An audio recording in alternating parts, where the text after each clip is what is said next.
has been a hell of a year.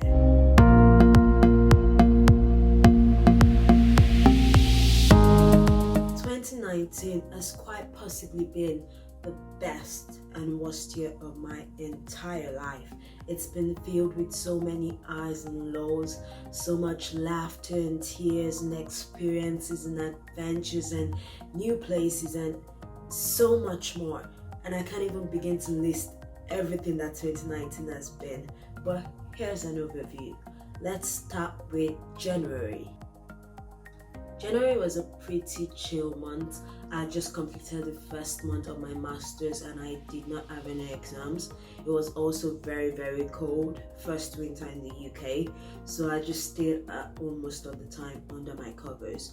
I also joined the kids team in church, which is probably one of the best decisions I made in 2019. It was just amazing. Let me just say that I absolutely and totally hate speaking. I feel like every time I have to speak into a camera, I just begin to mumble and bumble and it just goes bad. But here I am doing this anyway. So February was an even colder month. It was getting to negative degrees and it was really terribly cold. But one of the major things in February for me was the 10 things I love about myself challenge, which I did, and it just helped me to address negative thoughts and work on building myself up rather than putting myself down, which turned out to be a theme for the rest of the year, engaging in self-development acts to build myself up, which was actually really great. Yeah, that was February. I also ended up attending a really amazing women's conference in February, and it was really amazing and really empowering. March was my birthday month and it was absolutely incredible. It ended up snowing on my birthday, which I absolutely loved. It was a great day. I spent it with friends and it was just really good. June was summer month and it was absolutely fantastic with one major thing to note. I took a London trip with my brother. We went to visit family and friends and we also went on this massive London tour. We did the Merlin Pass, which includes the SeaWorld, Shrek, London Dungeon, the London Eye and the Madame Tussauds. It was absolutely fantastic. We took multiple pictures. We saw the changing of the guards at Buckingham Palace. We went on various tours of various museums. It was just absolutely fantastic. The sun was up, I was not cold. It was a fantastic month.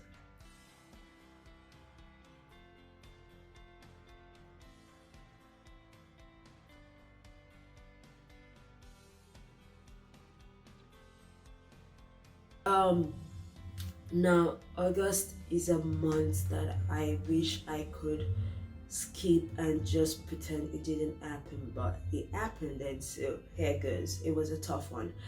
On August 3rd, I woke up to a call from the sister of one of my closest friends, and she called to tell me that he had passed away the day before. And in that moment, I think I just shut down because I didn't have the capacity to process that information. This was somebody that we had just celebrated his 25th birthday like 2 weeks ago, and it was just a lot to process. And it was a really, really tough month. I don't know how I got through it, but I know that I stood on what got me through was standing on the fact and knowledge that he is with Christ and we'll see him again one day, so we have eternity. It's been a pretty tough 4 months since then, but God's been keeping us, so that's good. September, my parents came around and it was absolutely great because I hadn't seen them in so long. We went to Edinburgh, Scotland, and it was an amazing trip. It's a very, very rustic city and it was just beautiful all around. We spent time together, we went shopping. I also officially completed my master's program in September, which is whoop whoop.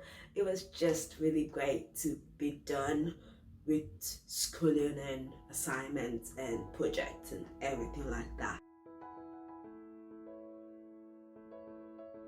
I was also very much job hunting at this point in time.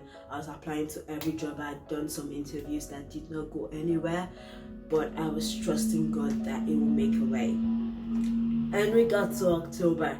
In October, I went for an interview in a company in a town that is about 4 or 5 hours by train from where I live. So far, it's like literally on the other side of the country. And I went for this interview and it turned out great. I really loved the place. And less than a week later, I got offered the job. And then I had to wrap my head around the fact that I will have to move. I have to move to a town where I knew absolutely nobody. I had no friends. I had to figure out where to live. Who would I live with and things like that. And it was absolutely terrifying, and I had to do all this within the space of a month, and eventually I got used to it. I got used to the idea. I found a place to live, and within that 1 month period, everything just fell into place. God just put everything into place. He made a way in every situation, and in November I moved. I performed a big move and I started working, and it was really terrifying to be in a new place, but God saw me through it. I got a great church with great people, great friends, and it's just been amazing.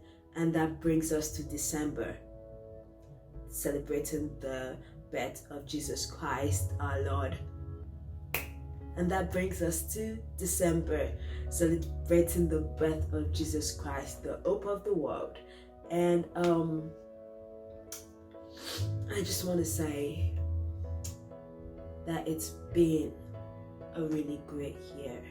It's been, like I said at the beginning, part of probably the best and worst year of my life. But all in all, God has been with me, and that's all I can ever ask for. And what I'm just trying to say is this: I set off into 2019 with some very lofty goals, some reasonable goals, and some that were just plainly out of this world. And some of them changed along the way, like I said, and some of them I didn't fulfill them this year. They're going to be carried over into next year, and that's absolutely fine. But I started the year with goals, and I was able to measure and take stock as the months went, as the whole year went. I look back now and I can see how much I have grown, how much I have improved. I can take stock of my year and count God's blessings in everything. And I am ready to start a new year. I have goals in place, and I know that God is going to do absolutely amazing things in this coming year and this coming decade, because He's always doing amazing things anyway. So here goes 2020.